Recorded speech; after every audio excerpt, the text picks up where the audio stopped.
Now, Lobie in the world headquarters of Fox News, Shepard Smith. And good Wednesday afternoon to you. 3 o'clock on the East Coast. It's noon on the West Coast, and good grief, it is cold across much of this nation. What may be record cold on the way to a huge swath of the United States. Single-digit temperatures across much of the Northeast. In Boston, en route to what may be the coldest January day ever recorded.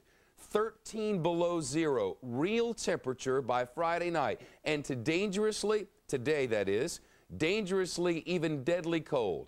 So how bad will it be? Team Fox coverage on the wicked weather. Don Morelli at the Fox Weather Center. But first, Rick Leventhal outside our studios in New York, where it's about 15 degrees right now, and that'll seem warm by tonight. Rick? Yeah, you know, Shepard, anytime you do a cold weather story in the wintertime, people say, yeah, well, it's winter. It's supposed to be cold. Well, it's not usually this cold. As you mentioned, 15 in Central Park right now, but it feels like 4 degrees with a wind chill. These bone-chilling temperatures, it's bitter cold, keeping a lot of people indoors or under wraps out on the streets of New York City. In fact, all the way from New York up to Maine. The Arctic front bringing strong winds with it. Also a snowstorm expected tonight in this region. A New York natural gas company here says it's getting record usage for heat now. Over the weekend, they had a 56% above normal usage. In New Jersey, the cold weather is causing some water lines to burst, which flooded and froze intersections, caused some traffic jams this morning. Back here in New York City, shelters say they're adding extra beds and sending out teams of social workers to look for people who might need those beds. Rhode Island also hit particularly hard. Homeless shelters there filled to capacity, and churches across the state helping out with the overflow. Sub-zero temperatures being reported in Boston, as you mentioned, with a wind chill of 25 below.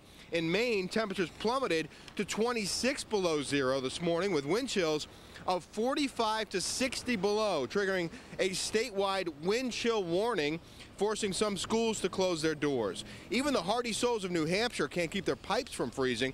One plumber says he got 82 calls for frozen pipes over the weekend when they usually get 3 or 4.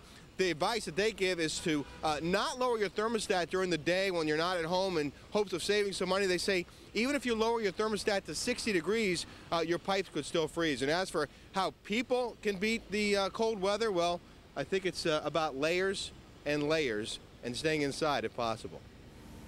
Like it's going right through me. And I've got 2 pair of everything on. And it still feels like it's just cutting right through me. It's so cold. Experts say in these temperatures you can get frostbite in a matter of minutes. I don't think I've gotten it yet, but they also say if you're heading out in a car, you should pack extra clothes and make sure your gas tank is full. And one more thing, Shepard, in a cruel twist of fate, Wendy's is passing out free Frosties with the purchase of any combo platter. I got to pick that up and get my Frosty. Cruel indeed. The most expensive Wendy's on the planet just below us on level C. Strangeness. Rick, thank you very much. Sure. New York is not alone in the deep freeze. Much of the Northeast dealing with intense cold. And imagine the coldest day in January in recorded history, potentially headed to our friends in Beantown. And that's where our weather center is. Don Morelli standing by with the Arctic lows. Hello, Don.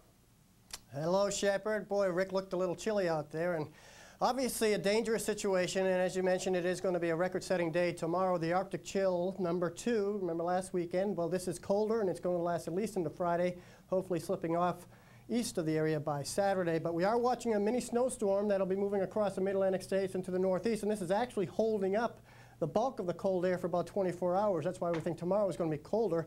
A good swath of 2 to 5 inches in this area is expected, and possibly a few areas might get a little bit more of that. So right now we're looking at the precipitation well west of the city, but it looks like it'll be mainly influencing the New York City area after the drive time, which is good news. Now, temperatures right now, look at these temperatures, well below zero. The northern half of New England, as we mentioned, Central Park, 15 degrees in New York City. Now, the records for tomorrow are just going to be plummeting and be broken. Look at these wind chills forecasted for tomorrow, 40 to 50 below for much of the area. So, again, dangerously, dangerously cold. Now, temperatures are going to be cooling down in the afternoon, but look at the rest of the country. They're all probably saying, what's the big deal, especially Miami. Look at that, 73 degrees for the afternoon high there. So bundle on up, Shep. We'll be watching it closely the next 24 hours. Thanks a lot. Sounds like time for a trip south.